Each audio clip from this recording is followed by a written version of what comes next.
The regular season is just around the corner, and excitement is beginning to really brew in this NBA fan. I'm excited to see the second year of Simmons, LeBron in the purple and gold, to know where will Jimmy Butler end up, and see if DeMarcus Cousins will break the Warriors or make them unstoppable. These questions are all on the minds of most fans and NBA reporters, but one storyline that I feel isn't getting enough attention is the return of Gordon Hayward. This tends to happen when you spend a whole year out of the NBA limelight with one of the most memorable injuries of all time. But now, Gordon is back, and the level he returns at is the most important factor for the Boston Celtics this season. This video will take a look at Hayward and how I predict his comeback to pan out and fit in with the Celtics, before taking another look at the Celtics overall and what role each player will be filling this coming season. When the Celtics signed Gordon, they were getting one of the most complete wing players in the game who was still rapidly developing. Hayward had the complete wing game. He could drain threes, take people off the dribble, rise up in the mid-range, run pick and rolls, create an isolation, and get his teammates the ball. This was no more evident than in his playoff series against the LA Clippers. Here, Hayward would absolutely dominate the Clippers in a 7-game series, which included a balanced 26 points to close out the series. It was the first time that Gordon had truly announced himself in the playoffs and dominated a series win for the Jazz. And then he left them. I remember being devastated for Jazz fans, but excited for Boston ones. Then, the Jazz got Donovan Mitchell, and Hayward went down for the season, and the pain of the entire ordeal has really lessened as a result. Both teams would go on to have fantastic seasons, as the Jazz made the playoffs under Donovan Mitchell and their incredible team defense. But the Celtics shocked everyone with how good they were without Hayward. Jaylen Brown and Jason Tatum really blossomed with the extra minutes and touches and contributed the shooting, driving, and defense that everyone thought that Gordon would provide. They went all the way to a Game 7 against LeBron and the Cavaliers and almost overcame him. I think a combination of fatigue, no Kyrie Irving, and no experienced play-up isolation player cost the Celtics their real shot at the finals. Tatum, Brown, Rozier, and Horford all did a great job, but in Game 7 you could see that Boston was crying out for an isolation player and one of Hayward or Irving to be on the court. Both of them are coming back, and I have already covered the return of Kyrie in another video, which I will link in the description below. And while I do think that the return of Irving is more important, due to the lack of Boston guards, Hayward provides the versatility that Boston needs if they want to beat the Warriors. Gordon is the third wing on the roster who is truly something special. I am a huge believer in both Tatum and Brown and think that they will go on to become multiple All-Stars over their career. But Gordon is already there. He is already the guy who can drop 24 points a night and operate in a calm but deadly manner. Plus, he is possibly the perfect fit for Brad Stevens' motion offense. This offense really focuses on two specific things: ball movement and body movement. The theory is simple. If both the ball and all players are moving around, it becomes impossible for the opposing defense to focus on everything that is going on. If they watch the ball too much, all of a sudden that player is backdoor cutting, but if they focus only on that player, then they can't determine what the opposing team is trying to achieve with the ball.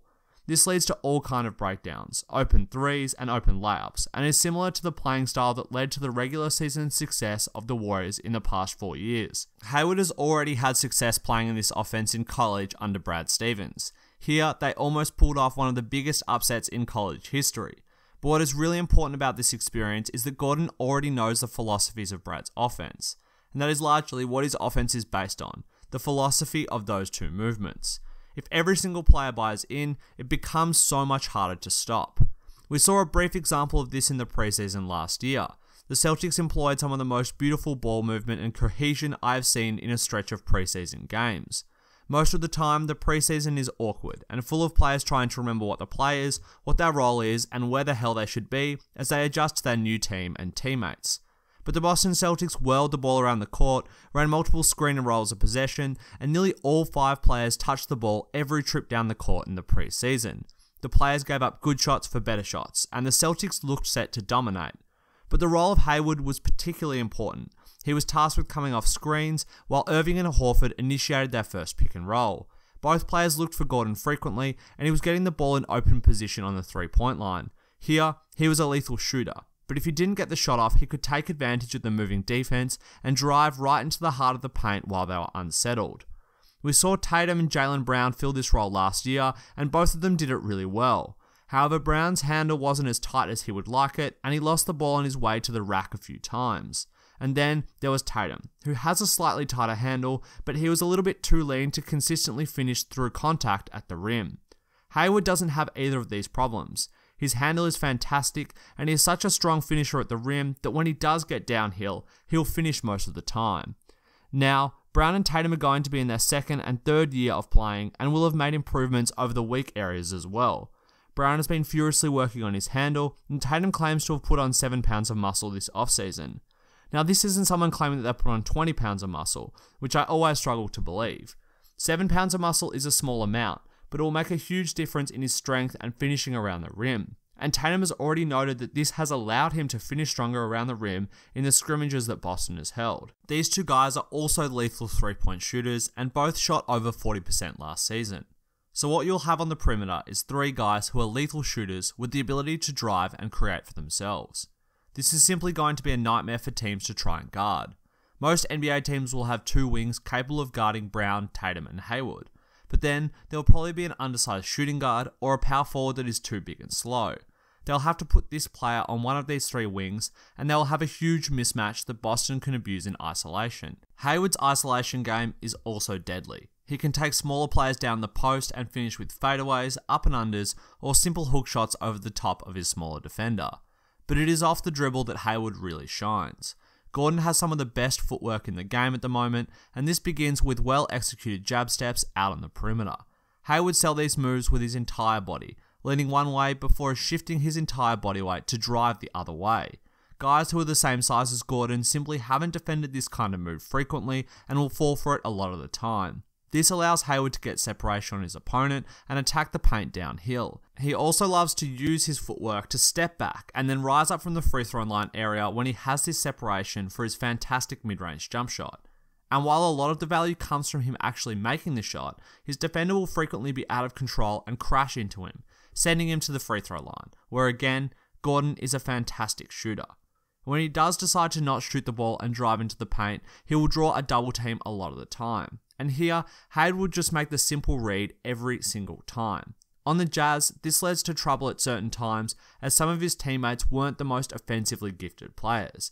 They could make open shots, or some of them excelled at dunking when open in the paint, but none of them could really call themselves complete offensive threats.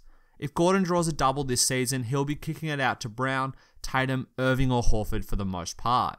Every single one of these guys can drive or shoot, and Hayward will have complete confidence in his teammates to take advantage of every double team he creates for them. So it is clear that Hayward has the talent to be the second star of the Celtics, but will he still have it after his gruesome injury? My prediction is going to be yes. Breaking your leg or ankle usually only has long-term impacts on players when they damage the ligaments extensively. Paul George came back just as strong, and I hope Hayward will too, due to his ligaments presumably not being that damaged. But I think that this will be a long-term process, and not something that simply happens to start the season.